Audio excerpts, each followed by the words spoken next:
always make it right on time. When the clouds are blocking out the sun and nothing's going right, when things can't get much better, here comes misery.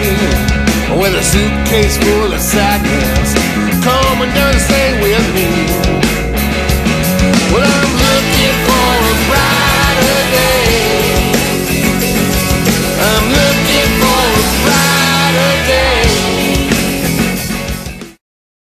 Welcome once again. My name is John Boynton, aka 236 pounds no more. I'm excited when I get a chance to do these part 2 series interviews with people that are so creative, such like this individual is. His name is Ken Tucker. He's best known for the front man of the Backporch Pilgrims, okay? And actually, he is one of my first full-length music documentary subjects of this self-titled The Backporch Pilgrims trailer, or Backporch Pilgrims documentary. Ken, how are you doing today, my brother? I'm doing fantastic. Thank you, John. All right. We're going to talk a little bit about the creative side of Ken Tucker. Our first interview was all about the situation with your weight and what you're dealing with and that kind of stuff. But now I want to talk about the creativity of Ken Tucker. When did you first start singing? Well, I started singing when I was playing for Larry Norman. I was in a band. And I was playing for Larry kind of on the side, you know. He just called me up and needed me to play somewhere. Well, I was getting frustrated with the band thing, you know, playing with guys who sometimes had different creative directions they wanted to go. And so I told Larry, you know, we were in Washington State, just got done with a Creation Fest. And I said, Larry, I want to go out on my own, but I'm not a good singer. And he said, who cares? Mick Jagger and Bob Dylan can't sing, and they're doing fine. And he said, just sing with conviction. Whatever you sing about, sing with all your heart and mean it, and give it everything you got, and people will listen. Now, Ken, for our listeners, who is Larry Norman? Well, Larry Norman is pretty much the man who single-handedly started the whole Christian contemporary music movement with the song "I Wish We'd All Been Ready." Okay. And he continues to be a creative force. He actually got the careers of Keith Green, Randy Stonehill, Steve Camp, and Mark Hurd. They got them guys on the road and started, and influenced thousands of others. And I just was blessed to get a meet him through a mutual friend, and he heard me play and invited me to be his guitar player. When did you start playing instruments? Oh, I started really young because my mother was a music major in college, and she always had clarinets around, and she was a piano player. My dad was a trombone player, and he also played piano. So there was always a piano in the house, and I was just fascinated with it. I started banging on it, and but I was really into the guitar, and so when I was about 12, I borrowed a guitar from a Boy Scout buddy. And Brian Crasher, if you're listening, thanks, man. But I borrowed that guitar. It didn't work. It had strings on it, but it was an electric guitar that if you plugged it in, all you heard was hum. But anyway, that was the start of my guitar love affair. Now, did you ever dream of recording professionally? Well, I thought I was ready then. I thought I was pretty arrogant, you know. But yeah, I dreamt about it all the time, and I made that's what I wanted to do. When I played the guitar, in my mind, the piano took second place, and I wanted to be a recording artist. I wanted to be a professional guitar player. What is one of your favorite stories of touring? Really, my favorite stories about touring almost revolve around playing for Larry. The kind of guy that, you know, it's a non-stop roller coaster ride, man. And when you're on the road with Larry, it's crazy. It's fun.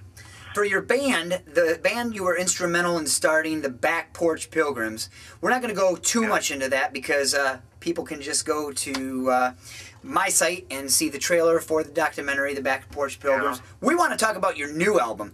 What's your new album like? Looking for a Brighter Day. It's a jet-fueled rock and blues crazy CD with lots of big guitars and big vocals on it, and Tim Bashong was a producer. He used to be in the Channel Surfers and Love War. Great producer. Record label, Jomar Records, great record label. They are putting it out nationwide through Selecto Hits distribution. It's just a big musical cornucopia. You know, I got horns on it, piano, guitars, big drums. I got Seriously Kelly singing background on some of it. She was on American Idol a couple times. Mm-hmm. So it's a big musical romp. Now, when you write a song, what do you write about? Whatever pops in my head. Mm-hmm. And there's no particular subject matter that, like Looking for a Brighter Day of all things is about clinical depression, which if you hear the words, it's talking about somebody who doesn't want to have anything to do with anybody or anything around him at all. And he's blaming time for not going by fast enough and blaming the sun for shining. But the whole key behind the song, or the main theme is there's hope in the light of hopelessness. And so that's kind of, you know, I'm writing from my own personal point of view because I suffered from depression, especially during the time when I was at my heaviest. Mm-hmm. But other songs like Call Me Up, that's just about someone who's trying to encourage somebody. And the sun's always shining, that's about my wife. Now, out of all the different types of music, why blues? Because blues is pure and it's not pretentious. It's primal. It's very soulful. I mean, if you can put emotion and heart into a box and open it up, it would be blues music. And that's why. I mean, blues music is, when I heard it the first time, it was just something that captured me and has not let go. And above all other music forms, blues to me is the most communicative and the most genuine, and that's why. What is the current goal for Ken Tucker? Is to have a great tour and sell a lot of CDs and meet a lot of cool people, make new friends, and have 50,000 views on YouTube. All right. Well, stuff. I'm telling you, if you don't go out there and check out his music, you are missing an incredible, incredible music journey with Ken Tucker. Thank you once again, Ken. Can you give them a website for it, JomarRecords.com? It's there. They've already seen it. Oh, okay, cool. It's already on there. Thank you, Johnny. Once again, I want to thank you for our intro to this special interview series. His music was on the intro here, and it now is on the outro. But for more music and the experience of a lifetime, Ken Tucker, you got to check out the websites, and you will not be sorry. It's time for me to go, hang my head and cry. It's time for me to go, hang my head and cry. It's time for me to go, hang my head and cry.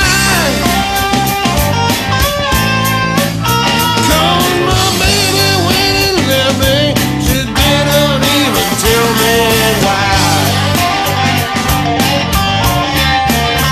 When I got up this morning, the sun refused to shine. When I got up this morning,